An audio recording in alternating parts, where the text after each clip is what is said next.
December 7, 1941. At dawn, Pearl Harbor's waters shimmered under a calm sky. But within hours, that peace shattered into fire and steel. Japanese aircraft dived in relentless waves, tearing battleships apart, sending oil-slicked flames across the harbor, and forcing sailors into the choking sea. Radio voices in Tokyo declared America broken, the Pacific Fleet crushed, and an empire's path clear. Yet even as smoke rose over Hawaii and victory songs echoed in Japan, a single detail went unnoticed, one that would decide the war. The blow that seemed decisive had, in truth, missed its mark. For decades before the war, the battleship had been the undisputed king of the seas. Naval doctrines across the world, from London to Tokyo, revolved around these massive gunned behemoths. Victory at sea was imagined as a clash of dreadnoughts, trading broadsides, until one fleet lay at the bottom of the ocean. Japan's attack on Pearl Harbor seemed to affirm that belief. Destroy the battleships, and you cripple your enemy. It was with this mindset that Japanese aviators celebrated their triumph. The illusion was powerful. Photographs of twisted steel and sinking hulls circulated through Japanese newspapers, reinforcing the narrative of America's defeat. Pilots who had risked their lives in the daring strike were hailed as heroes. Military planners spoke confidently about their timetable for expansion. Southeast Asia would fall under Japanese control. The Dutch East Indies, with its vital oil fields, would supply the empire's growing hunger for fuel. Australia would be isolated, and the United States, so far away, so seemingly broken, would have no choice but to negotiate. Pearl Harbor, in their view, had secured Japan's future. Yet from the very beginning, cracks in that illusion were visible. American shipyards and dry docks at Pearl Harbor remained largely intact, meaning that repair work on the damaged vessels could begin almost immediately. Even more critically, the carriers were absent. To Japanese eyes, this seemed inconsequential. Carriers were considered auxiliaries, fragile platforms vulnerable to air attack and submarine torpedoes. No one yet grasped how these ships, spared from destruction, would redefine the entire war. Within weeks, the truth began to emerge. While Japanese aviators prepared for follow-up raids, they encountered something they had not expected. Organized American counterattacks launched from the very carriers they had ignored. In February 1942, aircraft from USS Enterprise and USS Yorktown struck the Marshall and Gilbert Islands, harassing Japanese outposts and demonstrating that America's ability to project power had not been extinguished. Though these raids inflicted limited damage, their psychological impact was enormous. For Japanese pilots who had been told that America was incapable of resistance, the sudden appearance of American planes over supposedly secure bases was unnerving. Where had they come from? How could they be here so soon? The illusion of Pearl Harbor's finality grew thinner still in April. 16 B-25 bombers roared off the deck of USS Hornet in the daring Doolittle raid, striking Tokyo itself. Though militarily insignificant, the raid shattered the sense of invulnerability that Japanese aviators had carried with them. They realized, with a jolt, that America could bring the war to their own skies. For the pilots who had believed that the Pacific Ocean was an impenetrable moat, the revelation was staggering. The very carriers dismissed as fragile had carried American bombers within reach of the Japanese homeland. Still, Japanese planners clung to their illusion. They convinced themselves that Pearl Harbor's blow remained decisive, and that America's scattered carriers could be hunted down one by one. Pilots were briefed with the same confidence. The enemy may lash out with isolated raids, but Japan's superior training, experience, and numbers would finish the job. In their minds, the story was already written.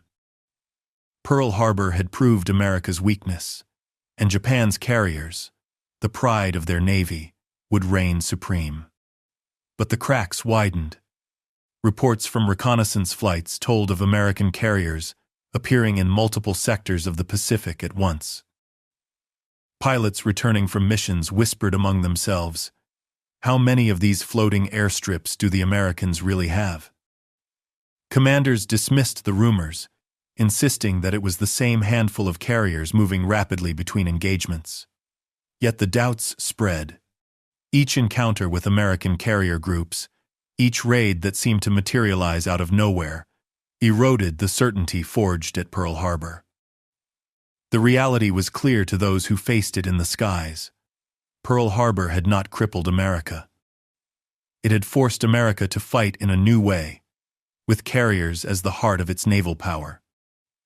The illusion of battleship supremacy, so central to Japanese pride, was unraveling before their eyes.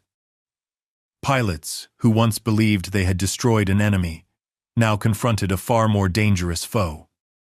One whose power did not rest on the hulks at the bottom of Pearl Harbor, but on the flat decks that could roam the seas at will.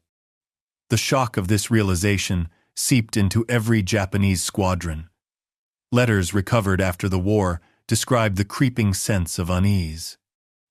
One pilot wrote, "We struck the battleships, yet the Americans grow stronger. Their carriers are like islands that move. We cannot escape them." Such admissions reveal the dawning awareness that Pearl Harbor had been an illusion. A dazzling display of destruction that masked the survival of the very ships that mattered most. As 1942 unfolded, that illusion would shatter completely. At Coral Sea, Midway, and Guadalcanal, Japanese aviators would learn firsthand what it meant to fight an enemy whose carriers multiplied with relentless speed. Pearl Harbor, far from being the final word, had been only the beginning, a beginning that Japan would come to regret. In the months after Pearl Harbor, Japanese naval aviators carried with them the confidence of apparent supremacy. They had shattered battleships, burned American pride, and returned home draped in glory. Yet, when they lifted their eyes to new horizons in early 1942, something deeply unsettling began to happen. The Pacific, once imagined as a vast, empty expanse dotted with islands under Japanese control, seemed to sprout new, ghostly landmasses. At first, these were no more than rumors. Reconnaissance pilots reported seeing squadrons of American aircraft far from any land base. Commanders dismissed these claims as errors in navigation or exaggerations from men fatigued by long flights. But soon, whispers spread among squadrons. The enemy had phantom islands, places where planes seemed to rise from the sea itself. For aviators who had studied maps of the Pacific with meticulous detail, the experience was uncanny. Distances mattered in their calculations. They knew how far a fighter could fly, how long a bomber could linger over a target, and where the enemy must return to refuel. Yet, when they faced American aircraft over contested waters near the Gilberts or the Marshalls, none of it made sense. There was no land base within reach, and still, swarms of wildcats and dauntless dive bombers appeared as though conjured by the ocean itself. It was only later, in hurried briefings and scattered reports, that the truth began to settle in. These planes were not ghosts. They were launched from carriers, those flat-topped auxiliaries that had escaped Pearl Harbor's inferno. To Japanese eyes, the discovery was disorienting. Carriers had been considered fragile, dependent, vulnerable to quick destruction. Yet here they were, roaming the ocean like phantom islands, bringing air power to places Japan had considered untouchable. Pilots returning from encounters described the shock in vivid terms.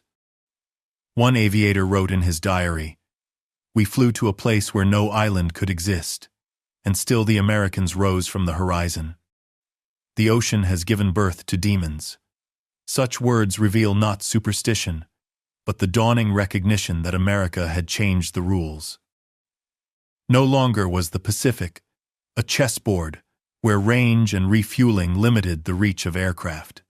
With carriers, the enemy had made the entire ocean a battlefield. The psychological toll of this realization cannot be overstated. Japanese pilots were raised in a culture that prized certainty and discipline. They trained to memorize distances, to trust in their intelligence officers' maps. When those maps proved useless, when American planes appeared in skies where none should exist, doubt gnawed at them. The Pacific had become a haunted sea, filled with phantom islands of steel. Commanders tried to contain the unease. They insisted that American carriers were few in number, easily destroyed once located.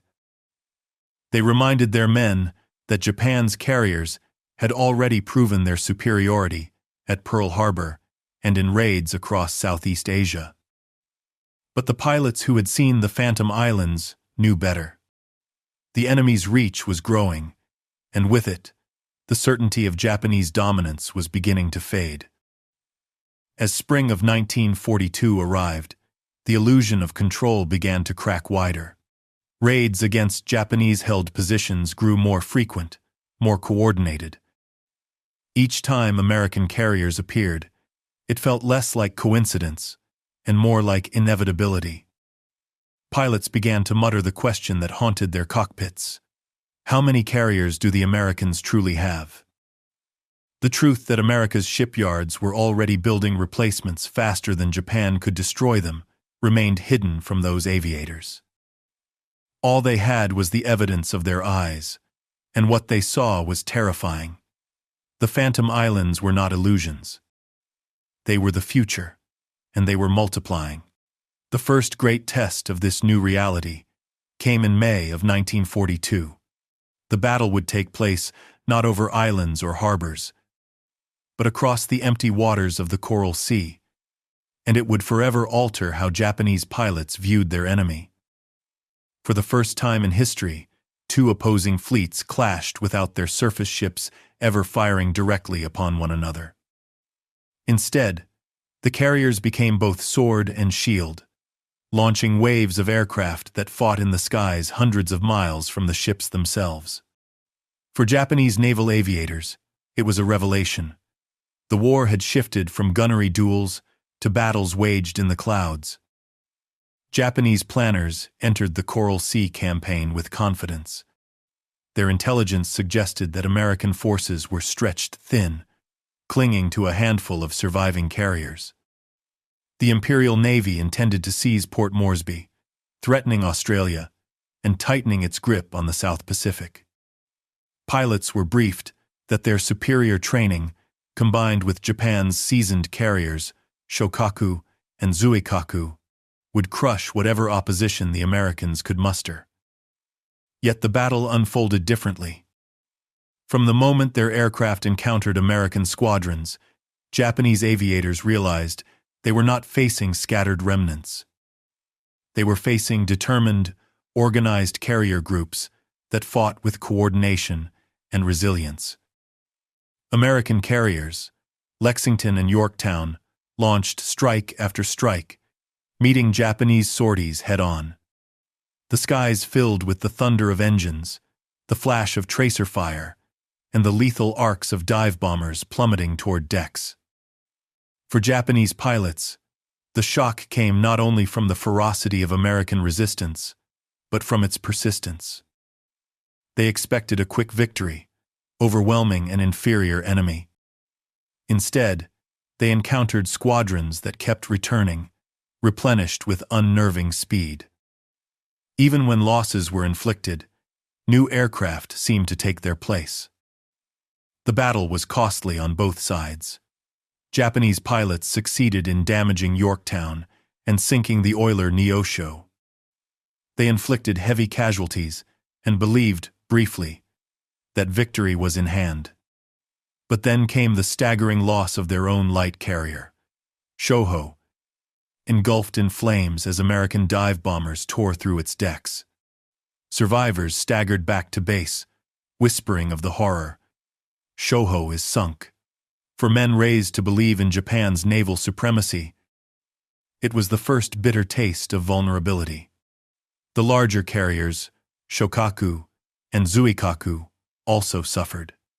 Shokaku, battered and burning, was forced to withdraw for repairs. Zuikaku, though intact, had lost so many aircraft and aircrew that it too could not continue. For the Japanese pilots who had entered the Coral Sea, expecting triumph, the outcome was sobering. Port Moresby remained out of reach. The Americans, though bloodied, had fought them to a standstill. Letters and post-battle reports capture the sense of disbelief. One pilot wrote, "The enemy's carriers do not fall. We strike them, and still, they return. Their planes rise again, as if from the sea itself." The Coral Sea had revealed that America's floating airfields were not fragile auxiliaries. They were central, resilient, and capable of standing toe-to-toe with the best of Japan's fleet. Strategically, the battle was a turning point. Though Japan inflicted more immediate losses, the campaign was a strategic failure, halting their advance toward Australia. For the aviators who had flown through that maelstrom of fire, the deeper lesson was psychological. They had confronted an enemy they could no longer dismiss. The Phantom Islands were real, and they fought with a tenacity that mirrored the endless energy of the nation that built them. The Coral Sea was only a prelude. Within weeks, the Japanese aviators would face an even greater test, one that would shatter the illusion of invincibility forever. On the horizon loomed a small atoll called Midway, and with it, the battle that would redefine the Pacific. The Coral Sea had been unsettling for Japanese aviators, but it was Midway June of 1942 that delivered the hammer blow. For men who had soared in triumph over Pearl Harbor only months earlier, the battle was not just a tactical defeat. It was a spiritual wound that left scars deeper than any physical loss. The plan seemed brilliant on paper. Japanese commanders intended to lure the surviving American carriers into a trap near the tiny atoll of Midway, crush them, and secure uncontested mastery of the Pacific. Pilots were assured that this operation would finish what Pearl Harbor had begun. With the enemy's carriers destroyed, Japan's expansion across the ocean would be unstoppable. Confidence was high. Training was rigorous. Orders dripped with certainty. But the skies over Midway did not follow the script. When the first American planes appeared, they seemed clumsy, ill-coordinated, and poorly armed. Japanese flyers swatted away the initial attacks, watching ungainly torpedo bombers plunge into the sea under withering fire. It was almost insulting, as if the enemy had offered up sacrificial lambs. Pilots laughed grimly over the radio, convinced that their victory was already in hand. Then came the dive bombers. Out of a clear sky, squadrons of American dauntless aircraft appeared, plummeting almost vertically from the clouds. Within minutes, the battle turned into a nightmare. Akagi, Kaga, and Soryu, three of Japan's proud fleet carriers, erupted in fire and smoke. Bombs pierced decks, laden with fueled aircraft and explosives, turning them into floating infernos. The decks that had launched Pearl Harbor's triumph now became funeral pyres. For the aviators, watching from the skies, disbelief curdled into horror. Men who had once thought of their carriers as invincible pillars of Japan's naval strength now saw them vanish beneath sheets of flame. Messages crackled with desperation. Akagi is burning. Kaga is lost. Survivors who managed to ditch their planes at sea or limp back to distant bases carried haunted eyes. Midway had not just destroyed ships, it had shattered certainty. Hiryu fought back fiercely, launching counterstrikes that managed to damage Yorktown. Yet by day's end, she too was struck down. In less than 24 hours, 4 of Japan's frontline carriers lay at the bottom of the Pacific. It was a loss from which the Imperial Navy would never recover.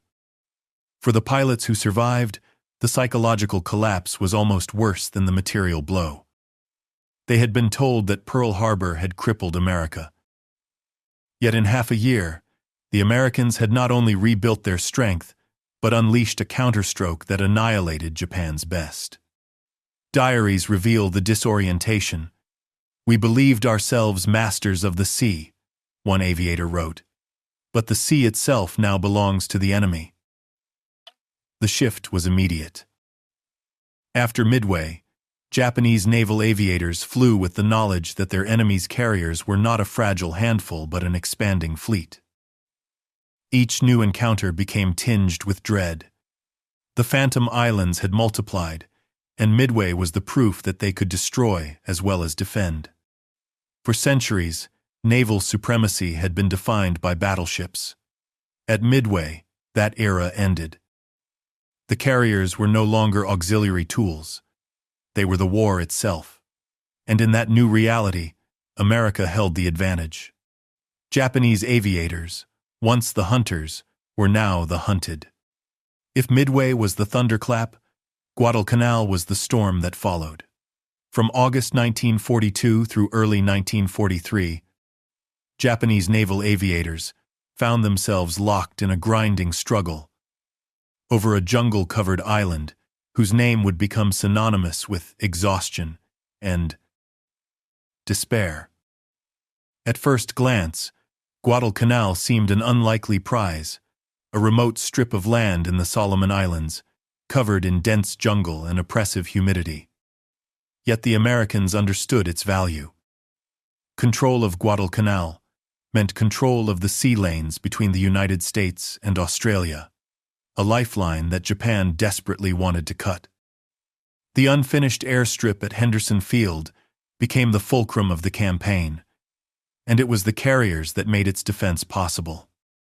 Japanese aviators expected swift victory. They had seized islands across the Pacific with relative ease. They assumed that American forces would crumble under sustained attack. But from the first sorties, the skies betrayed a different story. Over the humid jungles, swarms of American fighters appeared day after day, intercepting bombers, challenging Zeros, and hammering Japanese positions with relentless precision. At first, pilots believed these aircraft must be land-based. Guadalcanal, after all, lay far from Hawaii or the American mainland. But reconnaissance soon revealed the truth. The enemy's carriers lurked beyond the horizon, launching squadrons that gave the Marines on the island an umbrella of protection. The psychological effect was crushing. Aviators flew mission after mission, fighting through walls of anti-aircraft fire and dogfighting, only to watch their bombs fall short or their comrades vanish in flames. Even when they managed to damage an American carrier, the ship seemed to recover almost overnight. One frustrated pilot muttered that the carriers were like weeds cut one down, and another sprouted in its place. The endurance of the Americans was staggering. Japanese carriers, with their limited capacity and fragile logistical chains, struggled to sustain prolonged operations. Aircraft losses mounted, fuel shortages deepened, and exhausted crews pushed beyond human limits. By contrast, the American carriers rotated in and out of the fight seamlessly, supported by endless supply lines and repair ships that kept them battle-ready. Pilots who once believed in their superiority now spoke in despair. Letters recovered after the war describe Guadalcanal as a graveyard in the sky, a place where the best men of Japan vanished while the enemy grew stronger. One aviator confessed, The Americans fight as if the ocean itself is theirs. Wherever we fly, their floating islands rise to meet us. The campaign dragged on for months, draining Japan's naval air arm of its finest pilots. Each mission seemed to cost more lives than the one before. The Americans, sustained by their carriers, refused to yield. Slowly, inevitably, the tide turned. By early 1943, Guadalcanal was firmly in American hands. For the Japanese aviators who survived, the lesson was devastating. Guadalcanal proved that America's carriers were not temporary intrusions, but permanent fixtures of the Pacific War. The ocean had become their domain, and no amount of bravery or sacrifice could uproot them. The steel horizon had shifted. Where once the rising sun had promised victory, now it cast long shadows over weary pilots who realized they were flying into a storm they could not escape. For Japanese aviators braving the skies over the Pacific, the enemy's carriers seemed to regenerate endlessly. A ship damaged one month reappeared the next, patched and brimming with new aircraft. Squadrons shot from the skies were replaced within weeks. To men fighting from cramped island bases, it felt like magic. Yet behind that illusion stood something more formidable than sorcery: the sprawling industrial machine of the United States. From the cockpit of a Zero, no pilot could glimpse the shipyards of Newport News, Brooklyn, or the West Coast.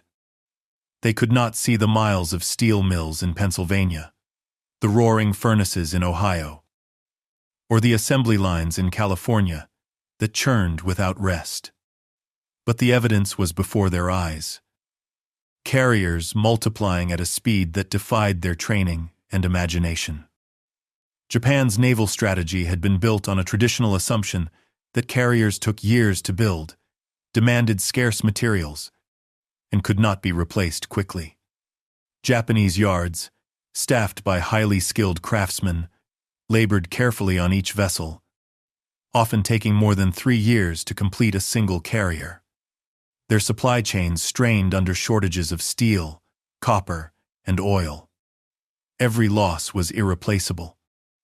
The Americans, however, had embraced a radically different approach. Borrowing lessons from Henry Ford's automobile factories and Henry Kaiser's shipyards, they applied mass production principles to naval construction. Blueprints were standardized, sections prefabricated, and workers trained not over years but in weeks. Women in overalls welded steel plates. Men, once employed in Detroit's car plants, riveted decks.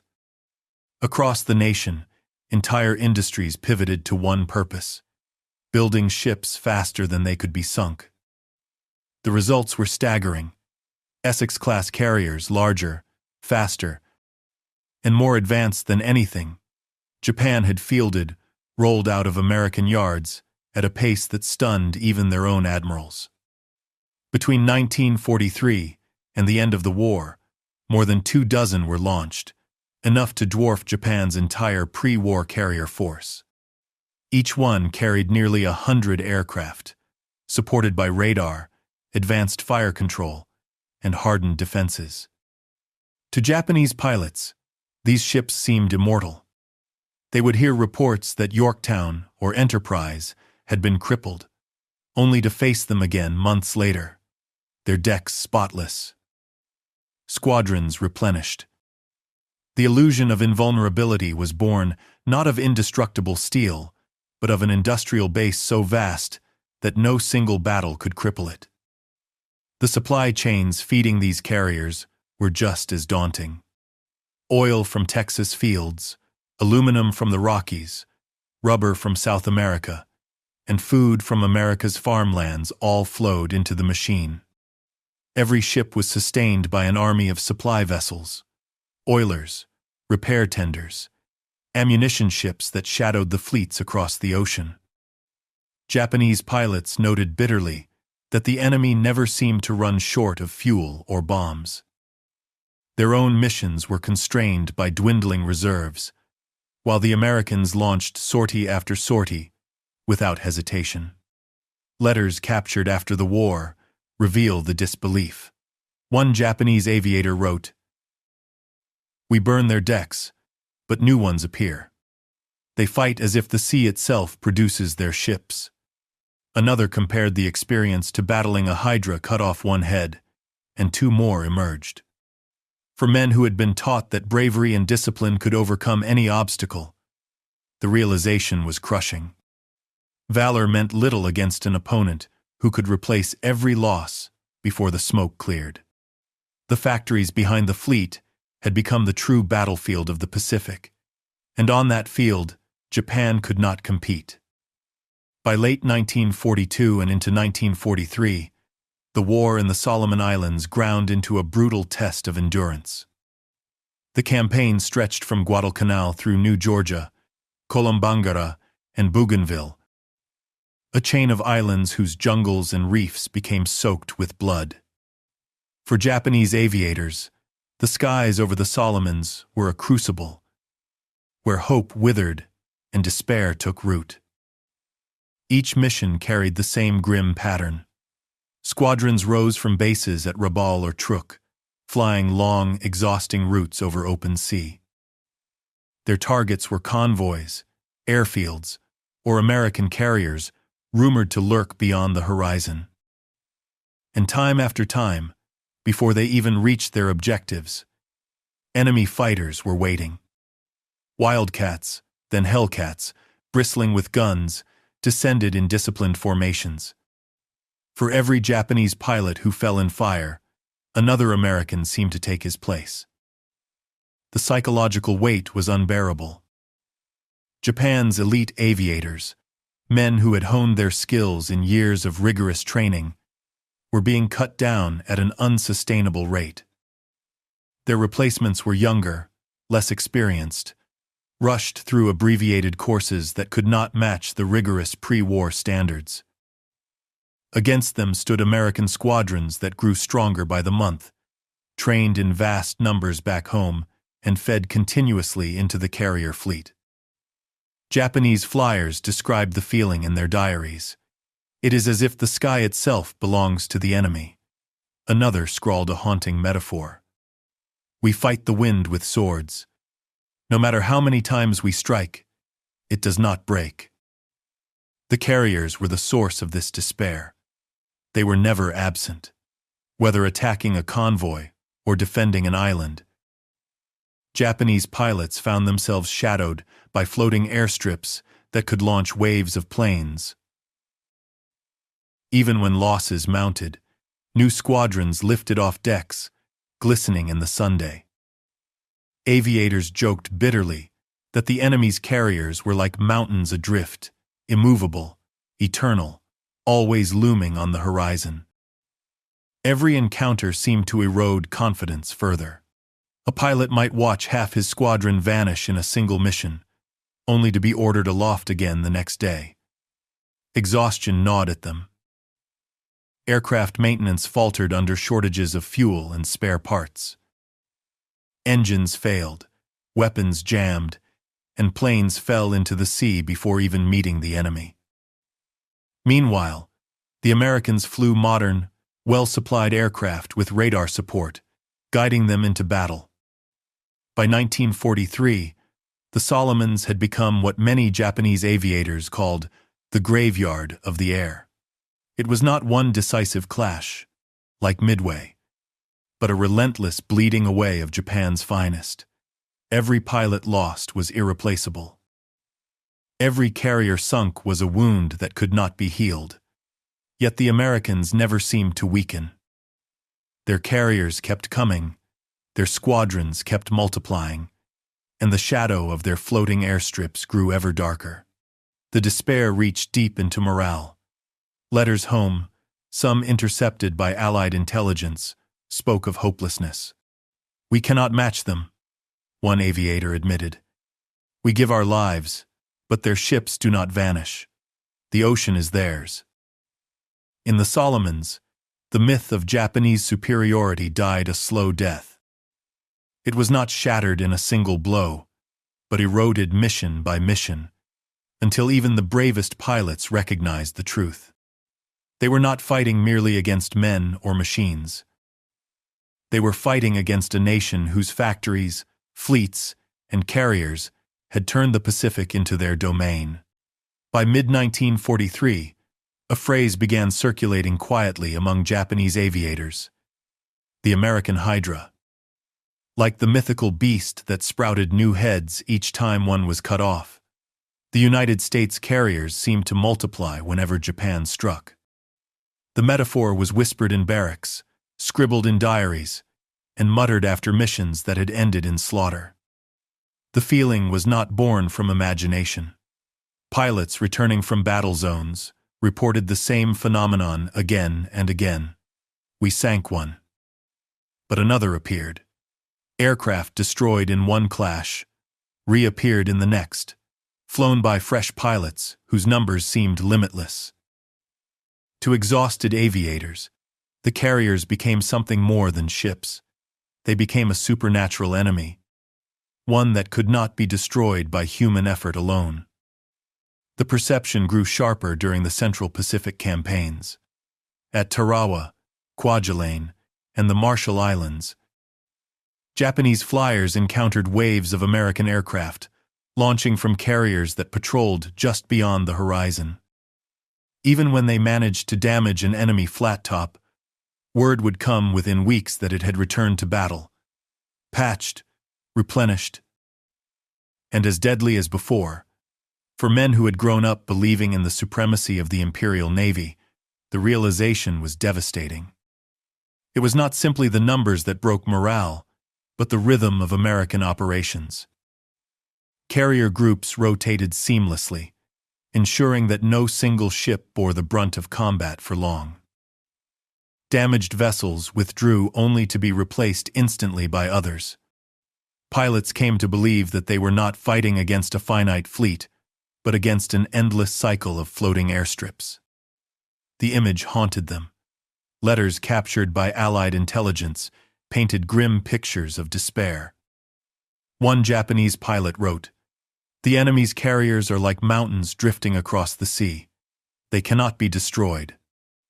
Even if we strike, they rise again." Another compared the fight to cutting shadows. Our bullets pass through, yet the shadows never fade. Behind this despair lay a truth no Japanese aviator could fully grasp at the time: the vast American industrial base. Shipyards on both coasts produced carriers at speeds Japan could not fathom. Aircraft factories rolled out squadrons by the thousands. Training centers, filled with recruits, ensured that the skies above the Pacific were never empty of American wings. From the cockpit of a Zero, it appeared as if the ocean itself was spawning ships and aircraft. In reality, it was Detroit, Seattle, and Brooklyn doing the spawning. The Hydra metaphor took on an almost spiritual weight. Japanese flyers spoke of the carriers not just as enemies, but as elemental forces. One aviator confessed in his journal, "We are no longer fighting men. We are fighting a nation of machines. For every blow we deliver, 2 more fall upon us." The exhaustion of the Solomons had already hollowed morale. Now, the Hydra image sealed the realization that the war in the Pacific was a struggle against an enemy whose strength was limitless. The Imperial Navy tried to counter this despair with propaganda, urging pilots to trust in their training, their discipline, and the warrior spirit of Bushido. But spirit could not conjure new carriers or trained replacements.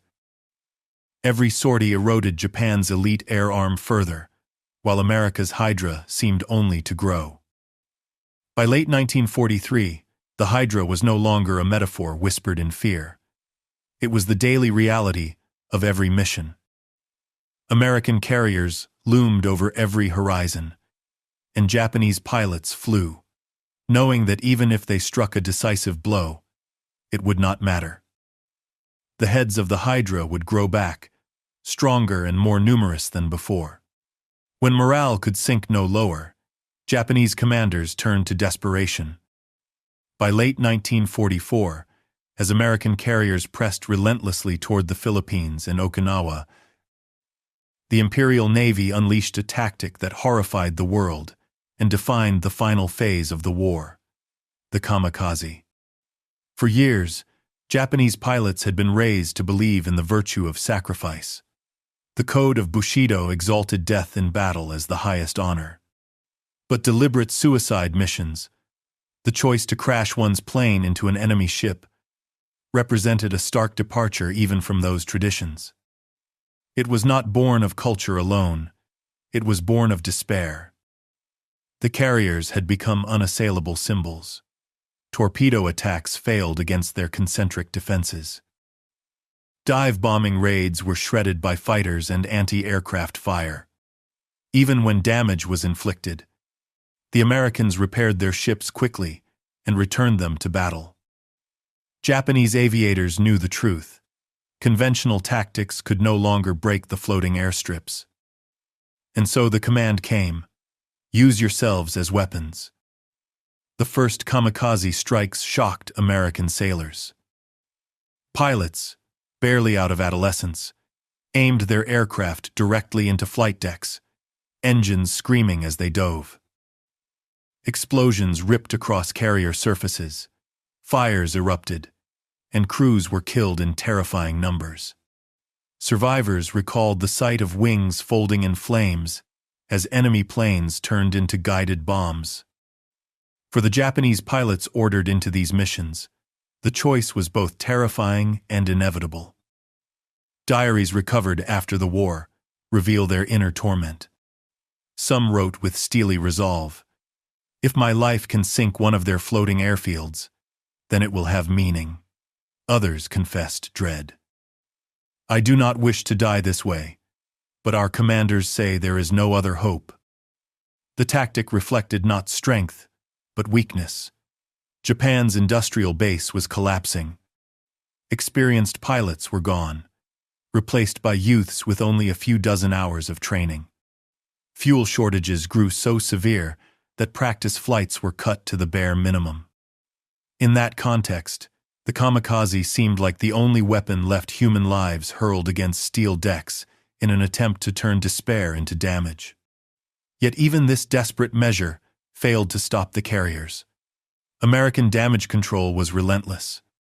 Fires were extinguished, decks repaired, and operations resumed in days. And behind every carrier struck, more waited. The Hydra still lived.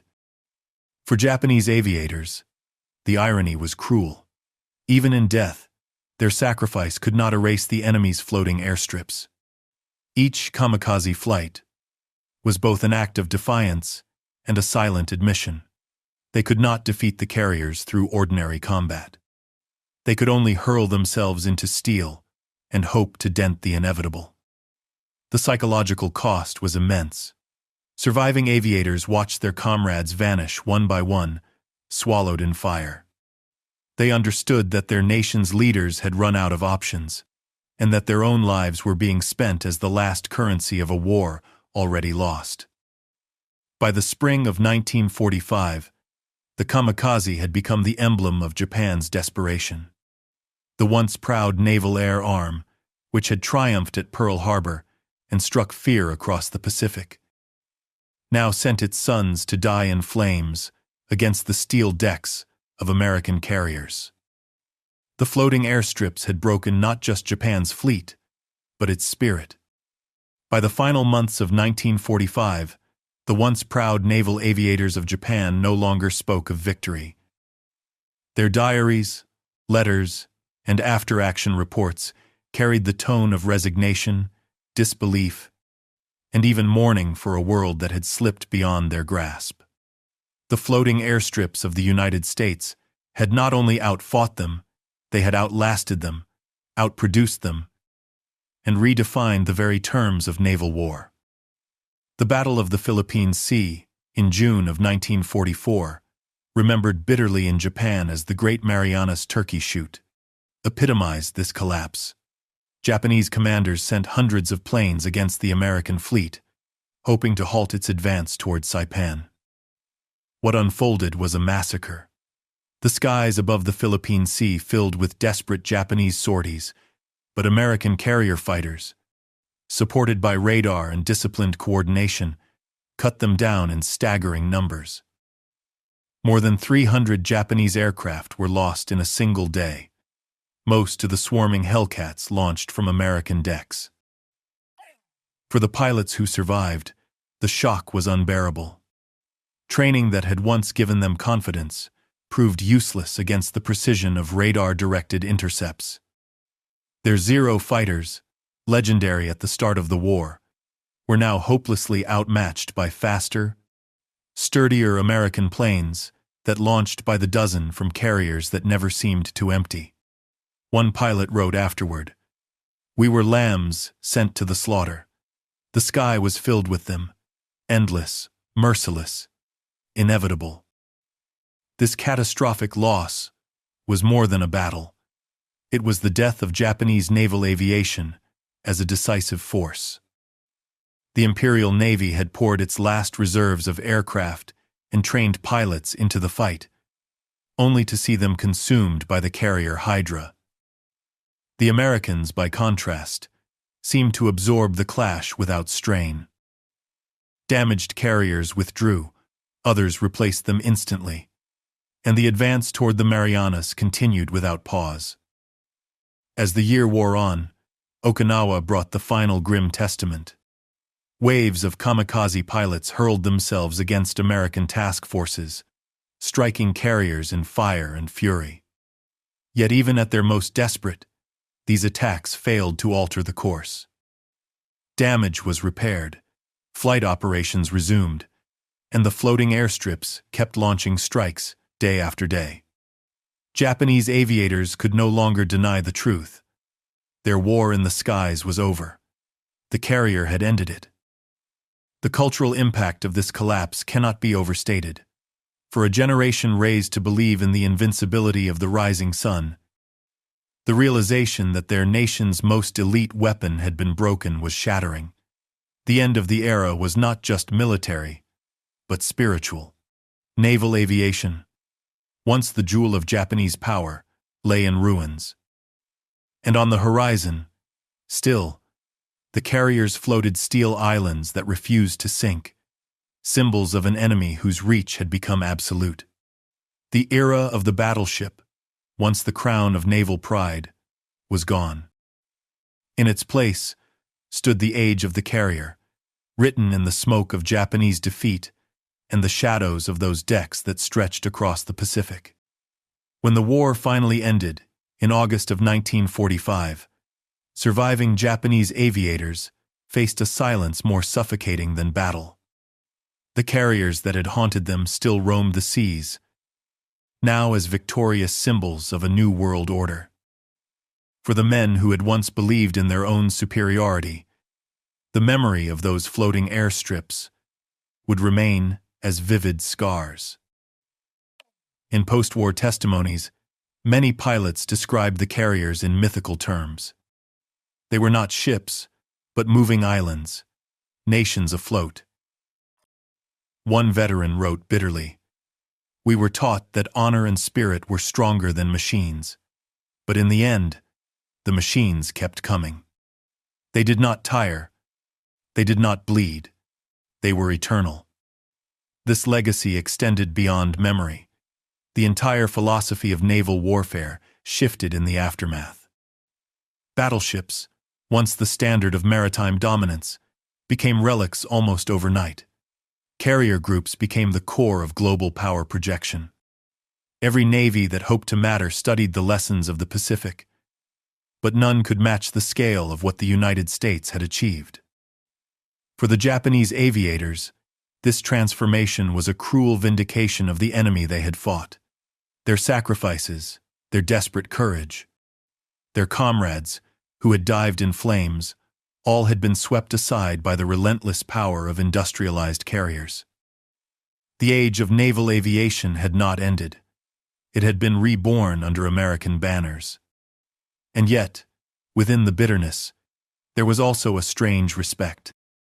Some pilots admitted in later years that the American carriers had revealed a different kind of strength, one not rooted in individual valor, but in collective resilience. They saw in those decks not only weapons of war, but symbols of a nation that had mobilized its full might and refused to yield. For aviators who had grown up in a culture of fatalism, the lesson was profound. Wars were no longer won by courage alone. They were won by the ability to sustain, to repair, to replace, and to outlast. That legacy endured long after the war. In Korea, Vietnam, the Persian Gulf, and beyond, American carriers would again appear offshore, launching aircraft with the same aura of inevitability that had once broken Japanese morale. To the men who had fought them in the 40s, these later images must have felt like echoes of their own despair. The floating airstrips had become more than wartime tools. They were the enduring face of American power, born from the crucible of the Pacific War. The war in the Pacific ended with silence on the seas. But for the Japanese aviators who had faced America's carriers, the echoes never faded. Those floating airstrips were more than machines. They were the physical proof that a nation's factories, its resources, and its organization could outweigh even the fiercest spirit. To the men raised to believe that courage and sacrifice defined victory, the realization was shattering. They had fought valiantly, they had bled, and many had given their lives in flames, yet the carriers endured. Damaged ships returned, repaired. Destroyed squadrons were instantly replaced. And every horizon seemed to sprout another deck of steel bristling with aircraft. What the pilots witnessed was not merely defeat in battle, it was the dawn of a new era in warfare. Battleships, once the kings of the oceans, faded into irrelevance. The carrier, vast and relentless, became the new measure of global power. Japan's flyers, who once mocked American weakness, lived to see their enemy reshape the entire Pacific into a battlefield that could move at will. In post-war testimonies, some described the carriers as phantoms, others as nations afloat, but all agreed. They had been fighting not just against men, but against an industrial civilization whose might seemed limitless. And yet, within this tragedy lies a lesson that still resonates. Wars are not won by bravery alone, nor by technology in isolation, but by the fusion of will, innovation, and the capacity to sustain the fight long after others would collapse. The American carriers embodied that truth, and their endless presence turned despair into inevitability for those who opposed them.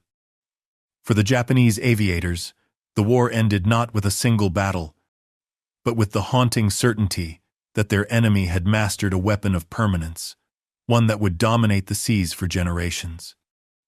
As you reflect on this story, ask yourself, was this the moment history proved that courage, no matter how fierce, could not outweigh industry? Or do you believe that human will still holds a chance against overwhelming machines? Share your thoughts in the comments. Your perspective keeps history alive. If this journey, through the eyes of Japanese pilots, gave you new insight into the war that shaped the 20th century, support our work by liking this video, subscribing to the channel, and ringing the bell so you never miss our next deep dive. Each subscription, each like, and each comment helps us continue exploring the forgotten truths and human stories that lie beneath the surface of history. Because history is not just about dates and battles. It is about the voices of those who lived it, those who struggled against impossible odds, and those who left behind lessons we cannot afford to forget. Join us, add your voice, and let's keep these stories alive together.